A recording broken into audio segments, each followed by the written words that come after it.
আমাৰ গাঁৱৰে বালিসত্ৰৰ গোপাল মন্দিৰত ইয়াৰ পৰা আজি ভিডিঅ'টো আৰম্ভ কৰিছে। আপোনালোকে চাব বুলি আশা কৰিলোঁ, শেষলৈকে চাব।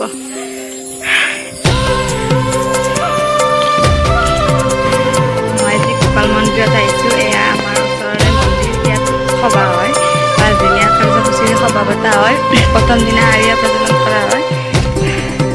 ইয়াত বহু দূৰ দূৰণিৰ পৰা ভক্তসকলে আহি আৰিয়া প্ৰজ্বলন কৰে। শ্যাম কানু বজাই মোহন বেনু, ও শ্যাম কানু বজাই মোহন বেনু, ঢালে জালে ডালে পাতে ফুলে ফুলে বেনু, ও শ্যাম কানু।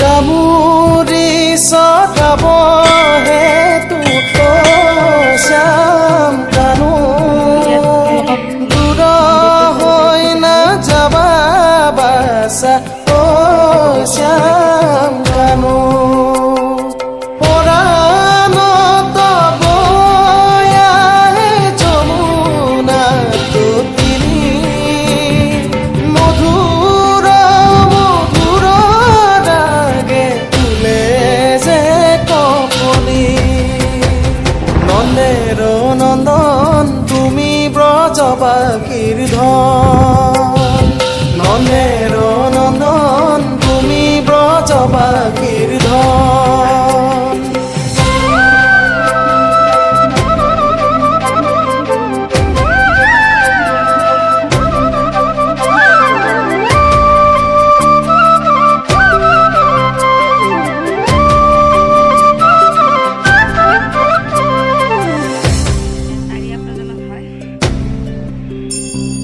প্রাণর পুতলি না যাবা তরি না যাই নুপুয়ায় কানু, অতি তু বিরহী ক্ষণ মুরহরি নুকুনিলে বেনু, নুকুনিলে বেনু।